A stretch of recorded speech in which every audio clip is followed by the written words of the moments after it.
નમસ્કાર દર્શક મિત્રો, એસડી ન્યૂઝ ગુજરાતી ચેનલ પર આપનું સ્વાગત છે. હું આપની સાથે વૈશાલી પવારું કરીશું નજર આજના સમાચાર પર. વાગરા પંથકમાં ચોર ટોળકી સક્રિય થઈ છે. છેલ્લા 15 દિવસથી 2 અલગ સ્થળોએ ચોરીના બનાવો આવ્યા છે સામે. એક પણ પોલીસ ફરિયાદ નહીં.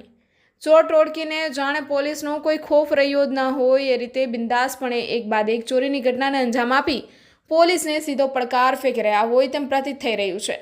ગત 16મીએ વાગરાની પોસ્ટ ઓફિસ બાદ હવે સુત્રેલ ગામે સીસીટીવી હોવા છતાં પણ તસ્કરોએ કરતબ અજમાવ્યો હતો. સમગ્ર બનાવ અંગે આધારભૂત સૂત્રો પાસેથી મળતી માહિતી મુજબ વાગરા તાલુકામાં આવેલ સુત્રેલ ગામ ખડકી ફળિયા વિસ્તારમાં રહેતા રમેશભાઈ ગોવિંદભાઈ પટેલ, જેઓ પોતાના મકાનને બંધ કરી સામાજિક કામ અર્થે બહાર ગયા હતા, તે દરમિયાન રાત્રિના સમયે ચોર ઇસમોએ તેઓના બંધ મકાનની ગ્રીલનો નકુચો કાપી અંદર પ્રવેશ કરી ચોરીની ઘટનાને અંજામ આપ્યો હતો. ઘરમાં રહેલ ઘરેણા સહિત લાખો રૂપિયાની ચોરી થઈ હોવાની વાતો પંથકમાં વહેતી થઈ છે.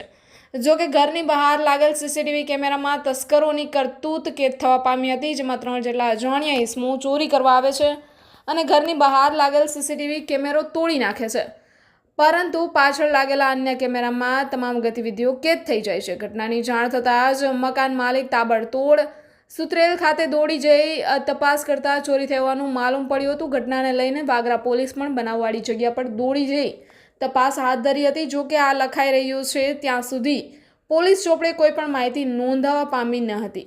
ઉલ્લેખનીય છે કે ગત 16 નવેમ્બરના રોજ પણ વાગરાના ભરચક એવા ચીમન ચોક વિસ્તારમાં આવેલ પોસ્ટ ઓફિસના પાછળના ભાગે આવેલ ગ્રીલ તોડી પોસ્ટ ઓફિસમાં પ્રવેશ કરી ગેસ કટર જેવા ઓજારોથી તિજોરીને પાછળના ભાગેથી તોડી તસ્કરોએ ચોરીની વાર્તાને અંજામ આપી પલાયન થઈ ગયા હતા.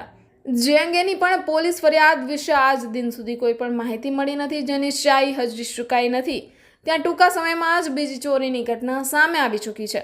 સદર બને ચોરીના બનાવો અંગે વાગરા પોલીસ મથકે ફરિયાદ નોંધવા પામેલ ન હતી. અવારનવાર ચોરી થવાની ઘટનાને લઈને પ્રજાજનોમાં ભયનો માહોલ જોવા મળી રહ્યો છે. ત્યારે વાગરા પોલીસ રાત્રિ દરમિયાન પેટ્રોલિંગ વધારી પ્રજાને સુરક્ષાની અનુમતિ કરાવે તે સૌથી વધુ જરૂરી બન્યું છે. Reporter Humaid Sayed, SD news Gujarati, Vagra.